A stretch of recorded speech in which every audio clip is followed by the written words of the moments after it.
And here we have our three evil-looking fools as the camera swings round and dives into the head of a flame-throwing maniac. Because video games. Hello everyone, my name is James. This is Suicide Squad Special Operations, I think. Special Ops it's called.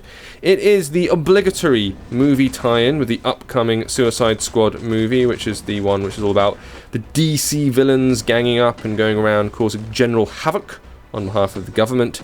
It is not, as I would usually expect from a movie tie-in, a match 3 puzzler or an endless runner.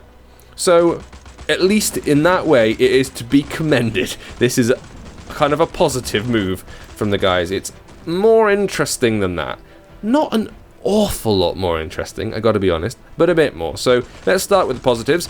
They have managed to capture the look of the trailer and the movie. Haven't seen the whole movie yet, obviously, but we've seen a lot from it. Very, very well. So you've got that dirty pink, dirty green neon thing going on, which is very much in keeping with the look of it. And the actual fidelity of this whole game, look at it all. Got nice reflections on the floor, got buildings brighten up in the distance. You've got a nice solid 60 frames per second frame rate, at least you have here. It might not transfer through onto the video recording, but it is as I'm playing it. You've also got surprisingly good likenesses. Let's go with Harley. Surprisingly good licenses of the movie cast. Look at old El Diablo here, who does look pretty much exactly... Stop running away from me! There he is. Does look pretty much exactly how he looks in the movie. It's a really, really good job. Usually with these things, you'll often get, like, they haven't paid for the license for the particular character, so they might be using, like, just a completely generic face. You'll see this with a lot of the Marvel games, incidentally. They haven't got the license for Robert Downey Jr.'s mug, so they just slap generic dude with a beard. That's what they go for.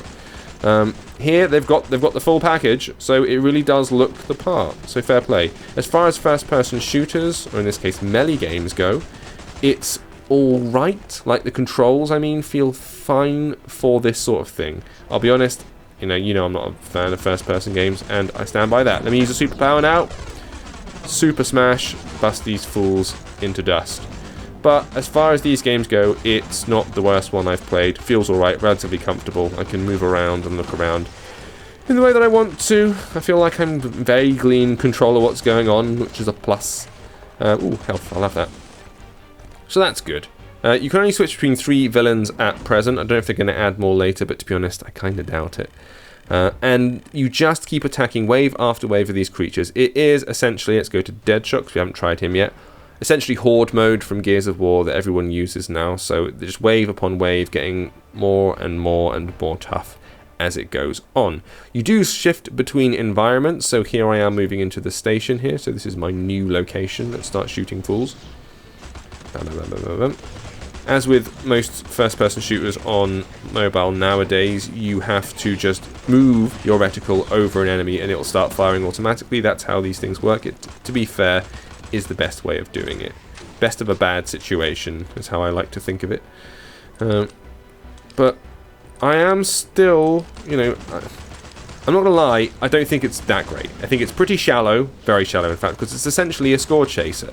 You will push through these levels. Once you die, you'll move to the next character. There'll only be 2 of you. Once you're all dead, you go back to the beginning. You start all over again from scratch. So it's almost roguelike-y in that way.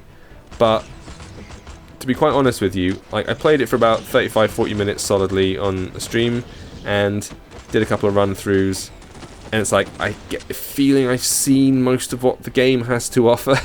It is just, the waves will get tougher.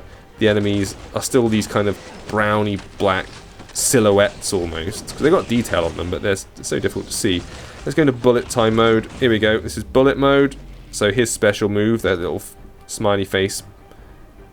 Unfortunately, I just run out of enemies, so you can sort of take your time and try and get some good headshots. There you go. That promptly finished that wave.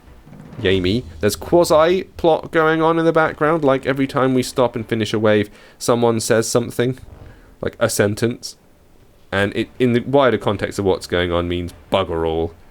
It just means that stop for a moment, and then some enemies will come running at you. Here's an upgrade I can choose, so let's improve the ammo reserve. So you can upgrade these as you go.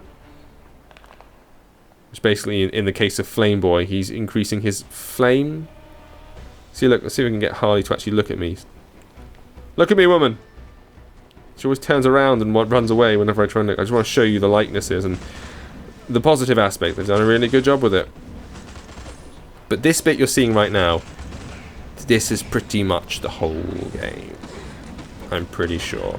And that is because these games, to be honest with you, they're not spent like the time that they really need upon them. They take probably a lot less time to knock out than you would usually spend on a game. They are done under the gun. You have to do them in order to be released in line with the movie, and often it's a throwaway thing where you're like, well, we've got to have a game, so let's make a match 3 puzzler or whatever. Reskin an old popular game. It'll take a little while, a couple of weeks, off you go.